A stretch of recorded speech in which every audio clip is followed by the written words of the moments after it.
फरीदाबाद की 6 विधानसभा सीटों में जैसे जैसे इलेक्शन की तारीख नज़दीक आती जा रही है, बीजेपी अपनी सीटों में बढ़त बनाती जा रही है। फरीदाबाद की 6 विधानसभा सीटों में आज की डेट में बीजेपी 5 सीटों पर बढ़त बनाए हुए है। आपको बता दें, बल्लभगढ़ विधानसभा सीट से जहां की मूलचंद शर्मा बीजेपी के प्रत्याशी तमाम लोगों से विरोध झेल रहे हैं। विरोध झेलते हुए वो लगातार अपने प्रचार में लगे हुए हैं, कस्में वादे कर रहे हैं, कस्में खा रहे हैं कि अब इस बार अगर जिता देते हो तो अब मैं काम में लग जाऊंगा और पूरी तरह से बल्लभगढ़ विधानसभा सीट क्षेत्र के लिए, बल्लभगढ़ विधानसभा के लोगों के लिए समर्पित हो जाऊंगा।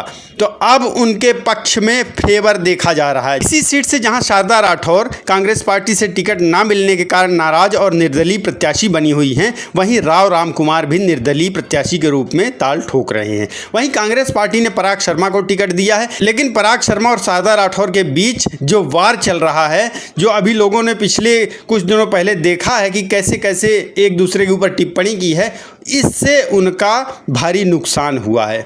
यहाँ शारदा राठौर का भी अब धीरे धीरे नुकसान, जैसे जैसे वो अपने स्पीच दे रही हैं, लोगों को बता रही हैं, अपने बारे में कम, अपने विकास के कामों को कम गिना रही हैं और दूसरों पर कटाक्ष कर रही हैं, इससे उनकी छवि भी धूमिल हो रही है और कहीं ना कहीं उनके वोट भी कट रहे हैं। वहीं मूलचंद शर्मा के फेवर में अब एक बार फिर से बल्लभगढ़ के लोग आते दिख रहे हैं।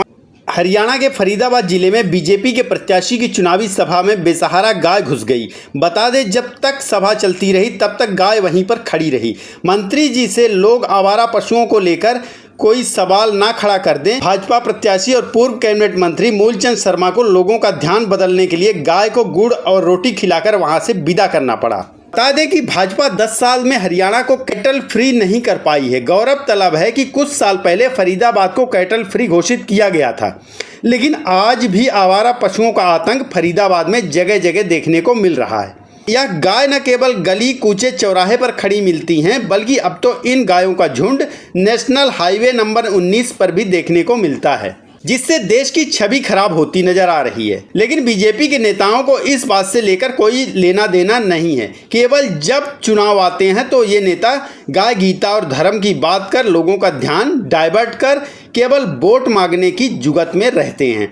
इसकी अनदेखी के चलते जिसके कई लोगों को अपनी जान तक देनी पड़ी है, बेसहारा पशु नेशनल हाईवे 19 पर मौत बनकर मंडराते हुए साफ देखे जा सकते हैं। इसका जीता जागता सबूत कैबिनेट मंत्री मूलचंद शर्मा की सभा में देखने को मिला है। वहीं बीजेपी फरीदाबाद की 6 विधानसभा सीटों में से 5 सीटें जीतती हुई दिख रही हैं।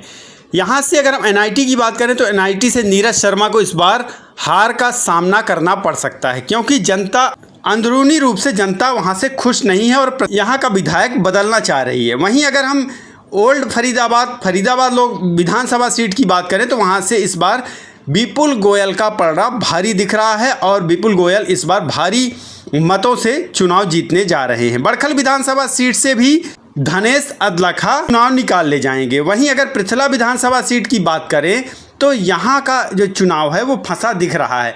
यहाँ पर रघुवीर तेवतिया और टेकचंद शर्मा के बीच में कड़ा संघर्ष देखने को मिल रहा है, लेकिन तिगांव विधानसभा सीट से राजेश नागर फिर से एक बार चुनाव निकाल सकते हैं।